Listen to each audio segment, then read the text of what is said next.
In our culture, the resilient woman is both admirable and held at high honor, but it doesn't always feel so honorable, does it?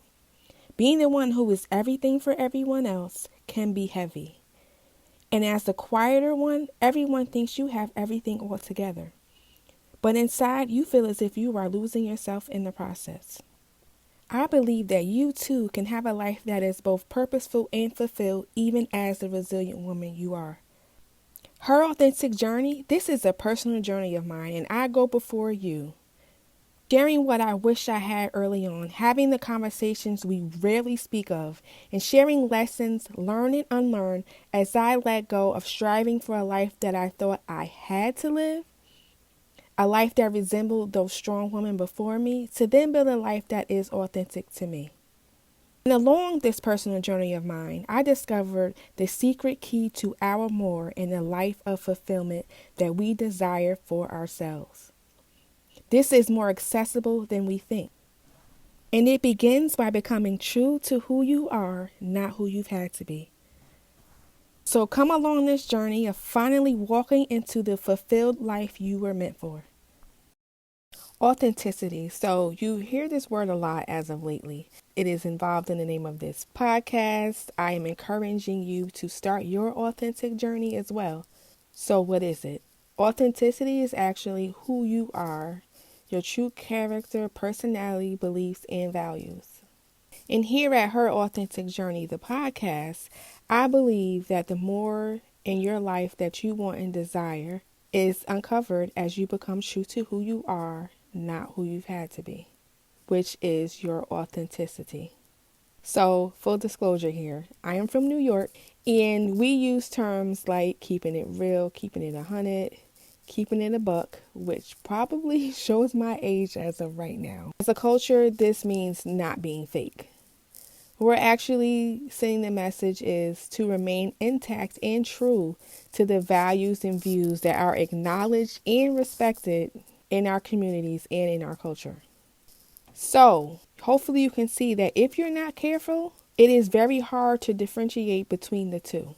In life, we follow, values, protocols of our families, our culture, communities, etc. And after a while, it could become so ingrained in you and a part of who you are and a piece of your identity. It becomes an unofficial agreement. This unofficial agreement, it creates a connection, a sense of belonging. What happens when keeping it 100 for the collective isn't actually working for you anymore? Family ways and traits of doing things or how things should be or look doesn't seem to be working for you anymore. But that was part of my story. Taking care of all things and everything, believing that is what I'm supposed to do. It was just not for me.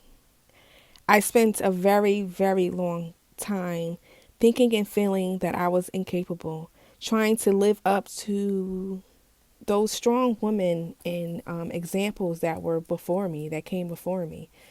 I really tried hard to meet those same expectations. And in the result, thinking that all I had to do and all that I was supposed to do is hold everything down, take care of my responsibilities, and a happy, successful life will follow. This sent me on a downward spiral after a while. It truly, truly did. Being the strong and independent woman may on the outside look so powerful, so resilient, but it doesn't always feel that way.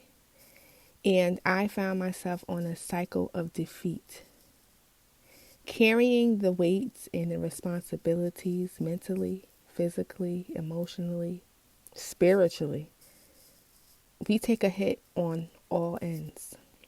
And not being able to maintain it made me feel very incapable, made me feel as if I was failing, made me feel that this life was just not for me.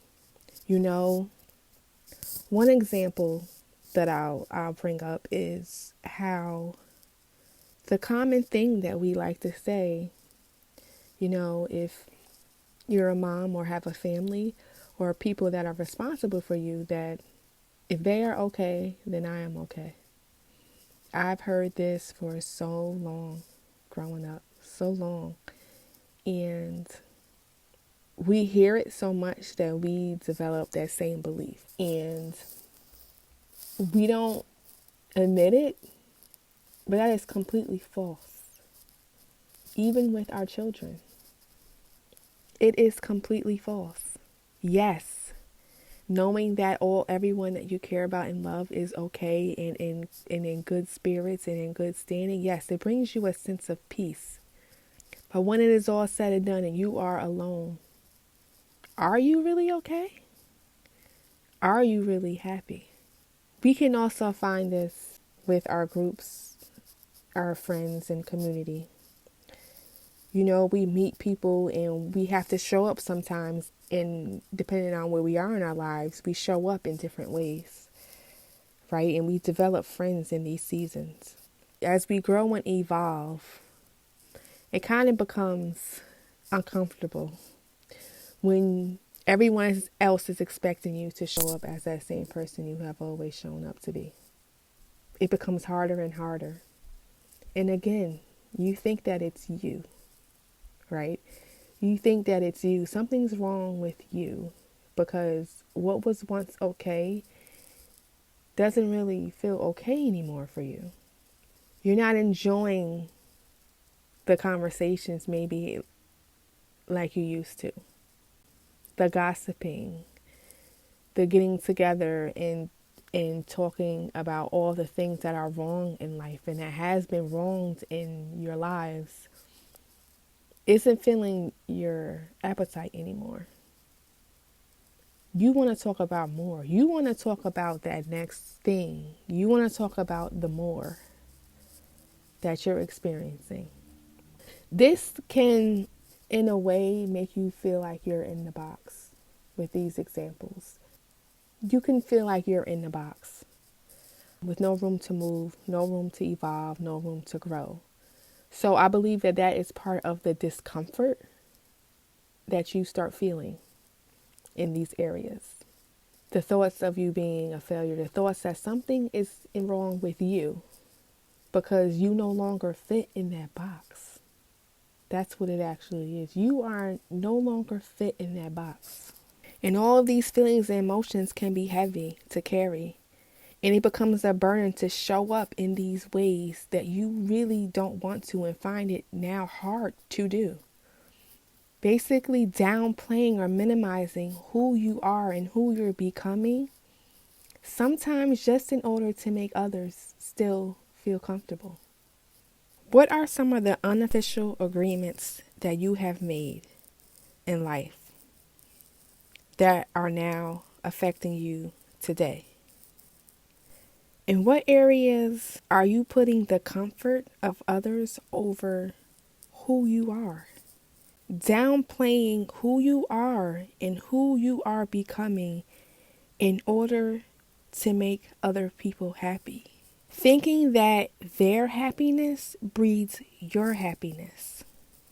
But it never really does it? It creates more discomfort, more unease, more isolation, right? But listen, there is nothing wrong with you.